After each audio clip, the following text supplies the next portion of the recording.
one final stat here. James Harden has 5 more made field goals than he does turnovers on the year.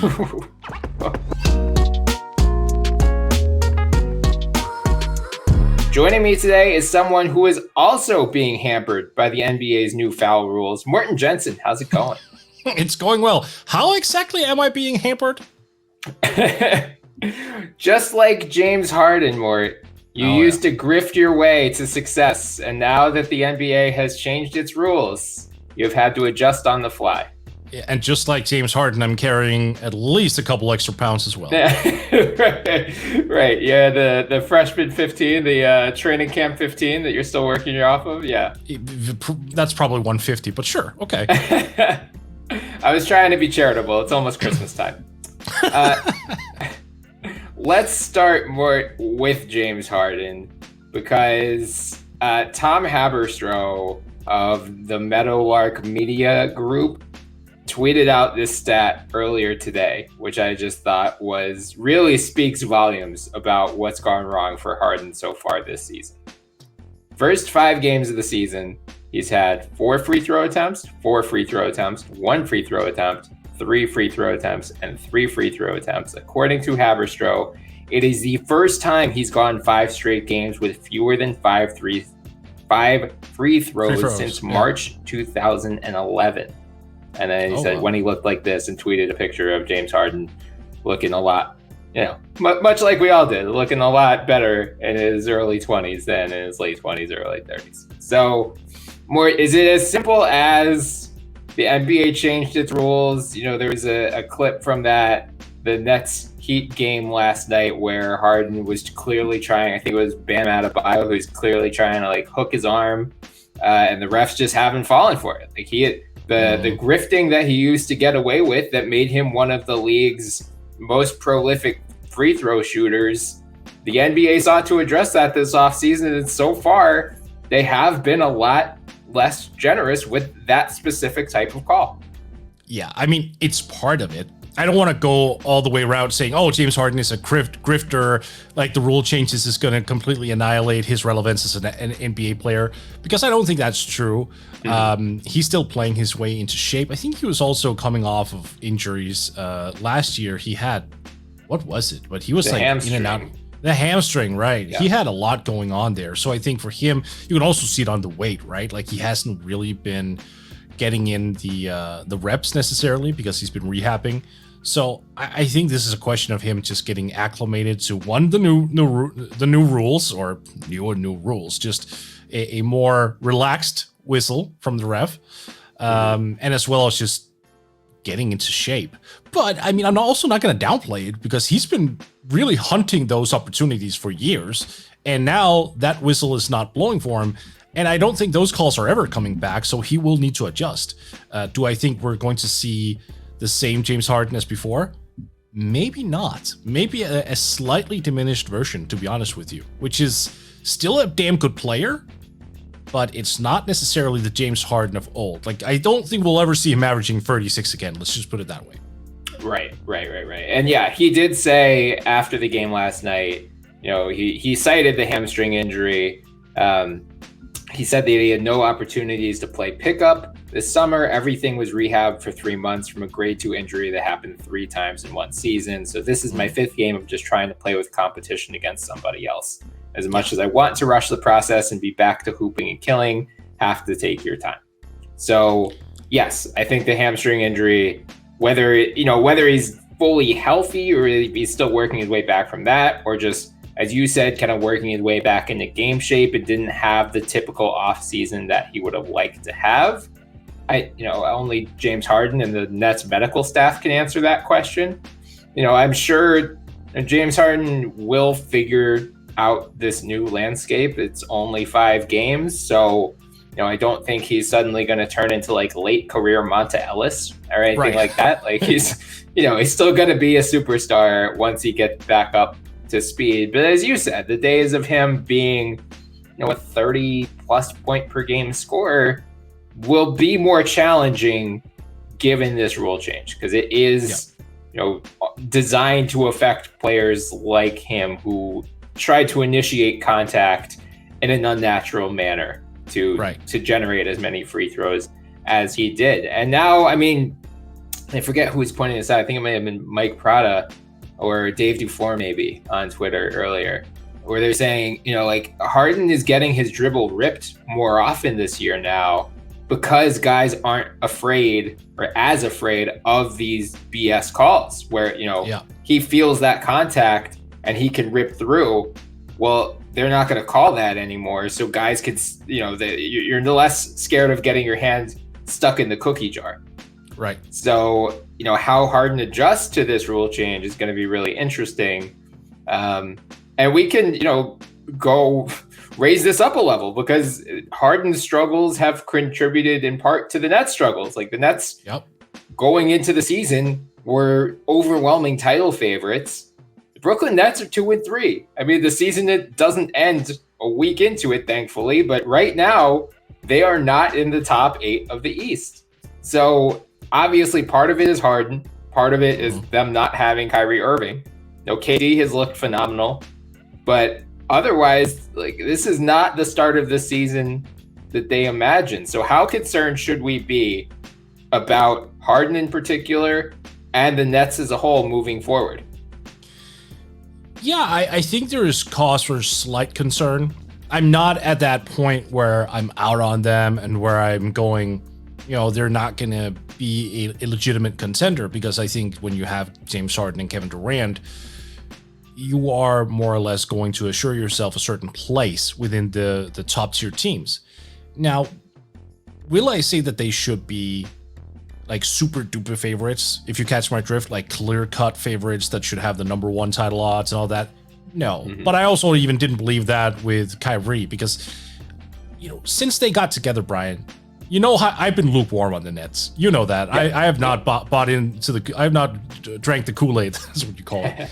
And I simply think that there are so many chefs in that kitchen that you kind of go, how will this work long term?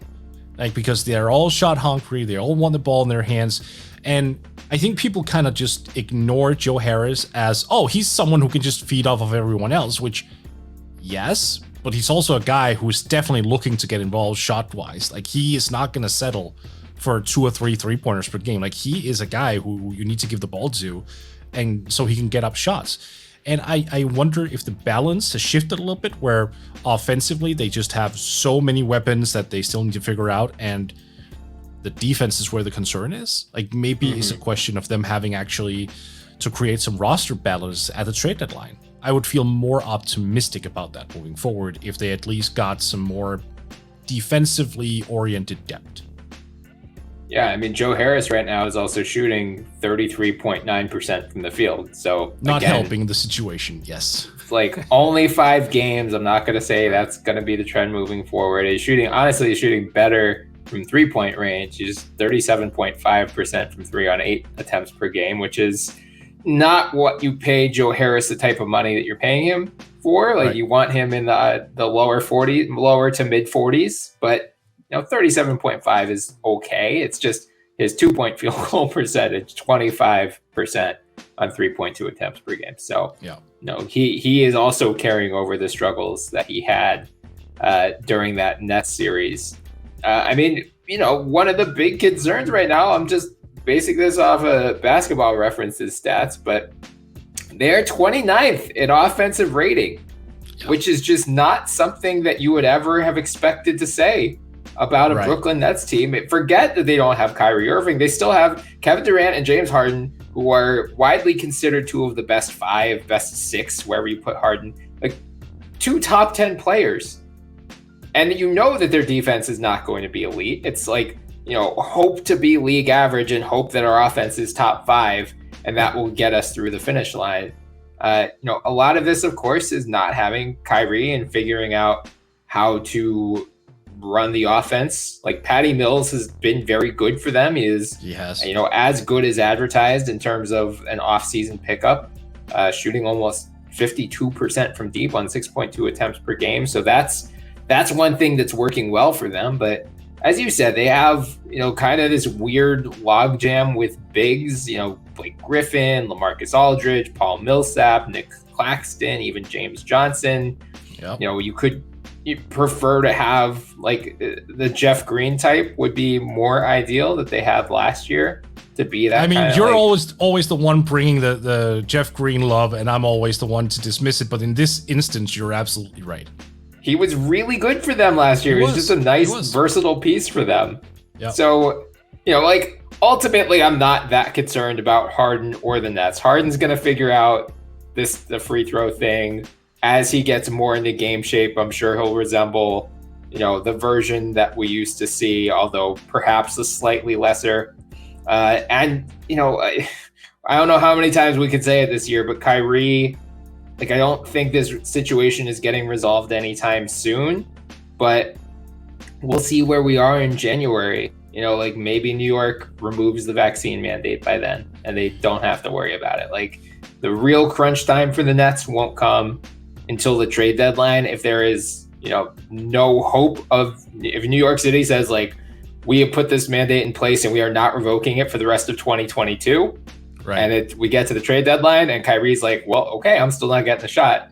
Then I'm starting to be concerned about the Nets and their championship upside. I so far what I've seen out of them, I'm right with you. I don't know why they would be considered, the universal title favorites. They still have a very realistic shot, especially if Kyrie comes back. But, I can easily see a number of other teams also getting into that mix. Yeah, I'm leaning towards, other teams. Let me just put it that way. I have some really funky stats for you, by the way. Okay. Javon Carter. Yeah. He has played 87 minutes this year, and he scored 6 points. He's averaging over 17 minutes per game off the bench, and he's scoring 1.2 points per game. Yeah, shooting 2 of 16 from the field is not going to help. You can always survive having one guy who just is in that kind of a shooting slump. But then I want you to look at Blake Griffin, who's playing 20 minutes per game and is scoring 4.5 points per game. Now, that's not great.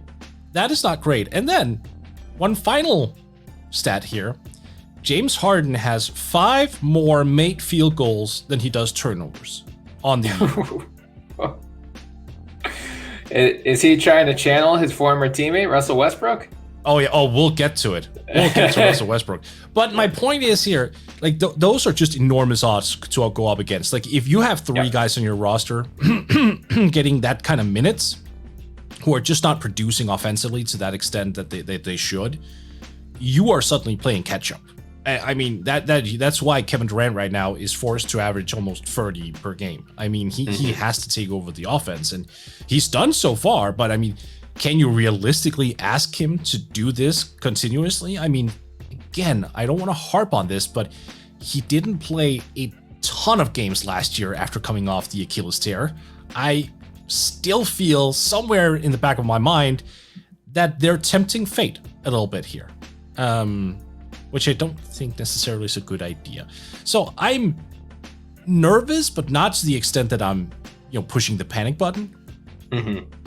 But I feel pretty confident in going with the Bucks, for example, for the Eastern Conference crown. I just never bought into this group, and I don't think this is going to change anything. Yeah, and the Bucks are 3-2 right now. That they haven't looked like world beaters since that opening night victory over the Nets. But we're not even going to talk about them today because you can so easily write off their issues with Brook Lopez has been banged up, Drew Holiday has been banged up. They are playing a very, very depleted cast and it's not like we don't expect those guys to return. Whereas Kyrie, it's still an open question. So once the Bucks get back to full strength, I have complete faith they will be as good as advertised, and I think the Nets will be too. It's just we don't know if they're going to get back to full strength. Yeah, I doubt it, because let me ask you something. This is interesting to me. You know how Kyrie has suddenly picked up a large group of supporters for his stance, to put it bluntly. Yes. Do you think now that he feels even more pressure to keep on this dumbass ideology that he has because of those people? I couldn't even begin to navigate my way into Kyrie's headspace. I have absolutely no idea what's going on in there. So maybe, but like at the same time, he probably doesn't care about any of those people. Right. So it's a fair point. Look, it's an easier road to get to Mordor than it is to get into right, the logical right, parts right. of Kyrie. I just butchered Mordor.